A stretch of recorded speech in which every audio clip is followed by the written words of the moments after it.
and still haven't been informed what the bill is going to look like. We talked with Mark Peake, the head of the GOP in Virginia. He kind of walked through what happened on the Senate side. I spent the evening over on the House of Delegates side, watching what went over in that chamber. And joining us right now, gentleman that I was keeping an eye on, I had an opportunity to catch up with him before the program yesterday, and he's joining us He's joining us right now, and that is Mark Early, Jr., who's our special guest, member of the House of Delegates here on News Radio WRVA. Good morning, sir. Hey, good morning, Rich. How are you? I am good. Now, Mark, you could tell everybody this. I was a little awestruck. I was a little fanboy yesterday when I saw you coming out of the House chambers. I had never been to the Capitol before. I had never seen that before in my entire life. I was walking on clouds. I was so enamored with everything, so taken aback as a patriot, watching our government in Virginia work, and I'm just thinking about all the people that had been in the House of Delegates. I was just awestruck by the history of everything. So I walked up to you. I'm like, this is the most fascinating thing I've ever seen in my entire life. I thought this was awesome. And you looked at me like, are you crazy? Do you know what's going on in here? So I appreciate you taking time joining me yesterday, kind of walking me through what happened, what I witnessed in the chamber. Yeah, well, Rich, I'll say anytime I'm in the Capitol, the state Capitol down in Richmond, to be honest with you, there's so much history there and there's so many incredible things. I'm always awestruck, and I think that hopefully that's the posture of every lawmaker that walks in, because it truly, the history of the place is just incredible. But I will say that what happened there yesterday was not incredible, in my opinion. In fact, I would go so far as to call it a disgrace. And just to make sure folks know the background here, and Rich, tell me, interrupt me if I'm covering old ground here, but here's the background. So the Democrat leadership has called us into special session to make gerrymandering basically their last push here only a week before an election. So 5 years ago, the Virginia voters overwhelmingly approved a constitutional amendment putting a nonpartisan commission in charge of drawing our district lines. And the idea behind that was to minimize the politics and maximize the transparency in redistricting, right? Nothing is perfect, but we thought that was a better solution than what we had. Over 65% of Virginians, 2/3 overwhelmingly, supported that, and that was in a high turnout election in 2020. And in my district over in Chesterfield, over 70% of the people supported it. So it was a slam dunk, and I supported it at the time as well. I think it was a good development. But now the Democrats are looking to totally reverse course and, in my opinion, subvert the will of the people and go back to a hyper-partisan gerrymandering. So, just to give folks a sense of what happened yesterday was the first day. The first hour was spent basically by Democrats on the House floor in session, standing up and essentially introducing and thanking some of their biggest donors and activists, big unions, Planned Parenthood, all their Democratic activists. And then after that hour, there was a party line vote on this resolution, which essentially allowed them. I'm sorry, let me interrupt you for just a second, because while that was going on, I actually have a couple of questions that people have thrown out. And we're talking with Mark Early, Jr. And again, those of you, I'm being a gentleman, but I do want to get to these questions that people had. So people get mad when I interrupt you, Mark. That's okay. Somebody asked, why were there no Republicans that were called in the morning hour? There were all Democrats that stood up time after time after time for an hour. There were Republicans that people saw when they were watching online the stream that had their lights on to be recognized, but none of them were called on. To be honest with you, that's a reflection on how the current Speaker of the House, Don Scott, does business, and it's as simple as that. So it's up to him to decide who he wants to call on, and he called on the members of the members of the party on the other aisle. That's correct. Okay. And when one of our members stood up and said, can we please return to the morning hour so that I can say something? Because that's really the time where, there's a more freewheeling, you can stand up and say what you want. It's called points of personal privilege. That is essentially always granted. Yesterday, it was denied. The speaker basically said, nope, we're moving on. None of us were allowed to speak in any serious or substantive way. So that's why I call what happened yesterday was a disgrace. Not only was the first hour basically spent thanking Democratic donors and activists, right after that, there was a party line vote that allowed them to begin the process of gerrymandering. And then when we actually tried to speak on it, they said no. Okay, so get to that point, because people had asked about that this morning on the James River Air text line as well. So we had the hour where it was standing up and recognized, and there were some good people that were recognized. I sat next to some very nice ladies that were recognized, and I thought that was nice. They were rather they were rather overwhelmed being recognized like that, and it was a nice gesture. But after the hour of that, then what happened? Well, then what happened yesterday, and I don't want to get too technical, but we have not actually seen the text of this proposed constitutional amendment, right? We haven't even seen it. But what happened yesterday is that we were amending, or I should say, the majority party, the Democrats, were amending the procedural resolution that allows us to even take up redistricting in the first place. Now, this is not only do I oppose gerrymandering, I also oppose just the way this is being done. This is technically the 2024 special session, so we're almost back in time. It has just never ended. The Democrats have kept it open. So that's what happened, and I anticipate what we're going to see. And by the way, this was, and we talked with Mark Peake. He explained this is the special session called by Governor Youngkin to deal with the budget. Nowhere was this ever intended to deal with gerrymandering or redistricting, whatever you want to call it.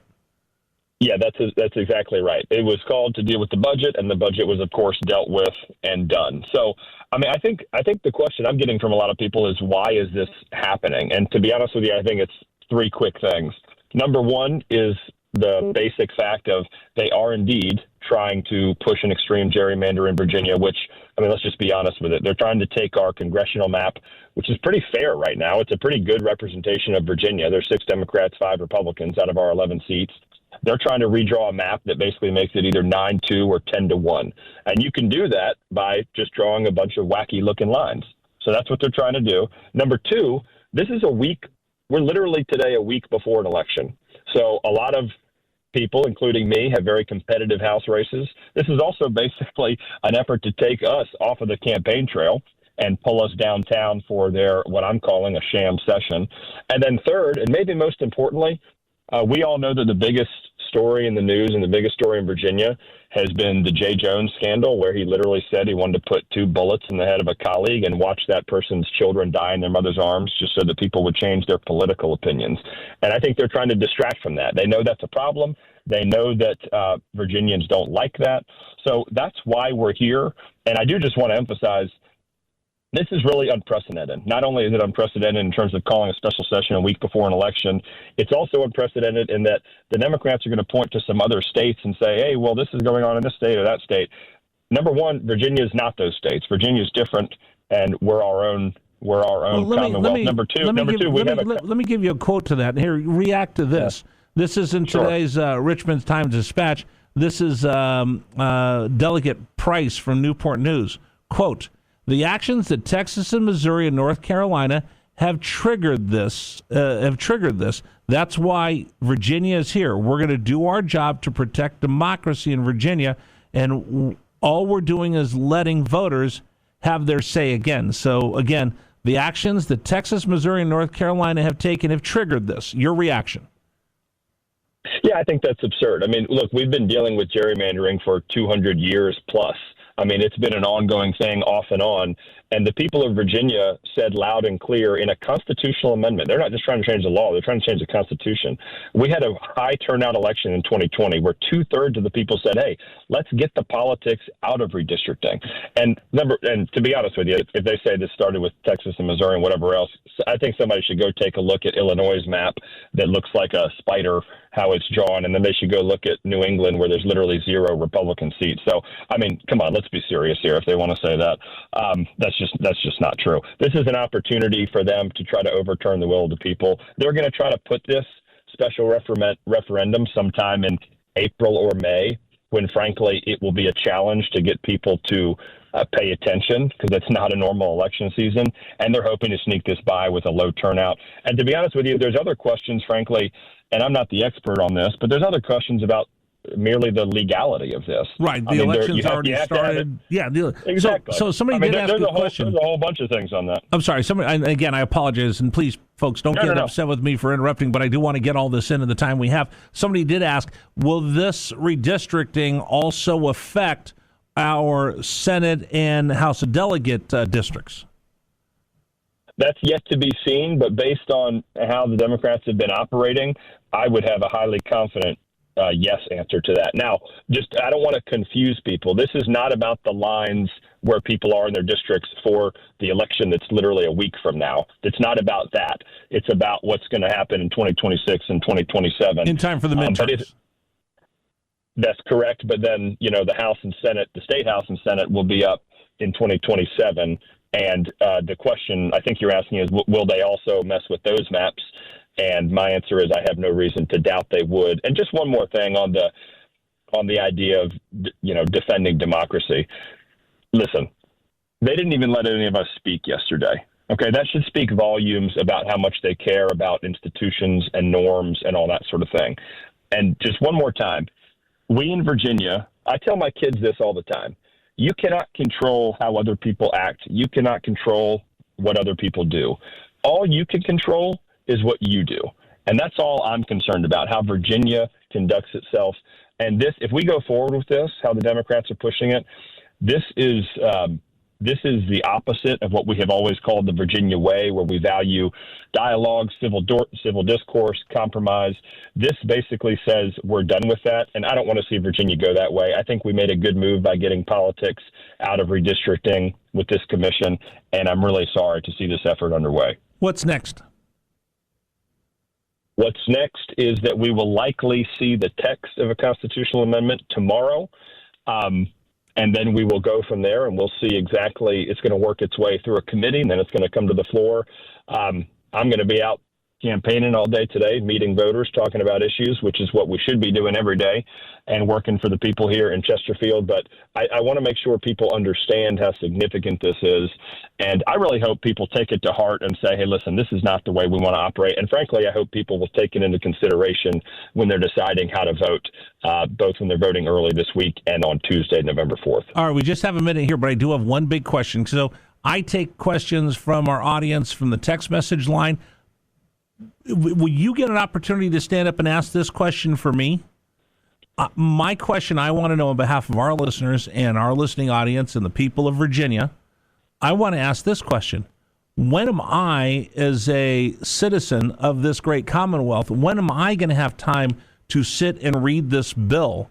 When am I going to have time to digest this bill, to figure out what this is all about and be able to sound off and give my feedback to my representatives? If you don't have the bill by now, you're going to have it on Wednesday. You're expected to vote. How am I supposed to be able to read this and communicate to you what I would like you to do as my representative? That question perfectly illustrates why this process is broken and the wrong way to go.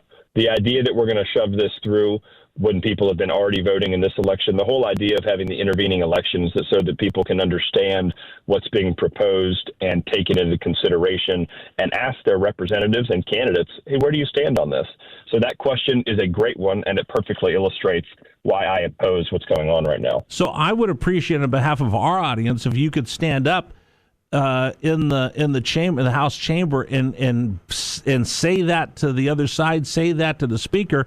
The listeners at WRVA would like to know, when are we going to have an opportunity to read this bill, understand what it's about before you vote on it? We're the people. We're the ones that have sent you to the General Assembly. We're the ones who have sent you to the Capitol. When do we get to give you feedback if this thing's going to be done within a week? I could not agree with that sentiment more, and I can promise you this. If after we push our request to speak buttons, if the speaker calls on us, that question or some form of it will certainly be asked. And just make sure that you reference WRVA. Nah, I'm just kidding. But thank you so much for updating us. You guys are back in session on Wednesday. Let's check in with you, and Senator Peake's going to check in with us as well at the end of the week as well. So if you wouldn't mind helping us out so we can understand that this thing, and it's going at lightning speed. So I want to make sure all of our listeners are aware what's going on at the Capitol with this special session. So, sir, I appreciate you coming on with us today. Thank you, Rich, and thank you all your listeners. Absolutely. We'll continue. It's News Radio WRVA.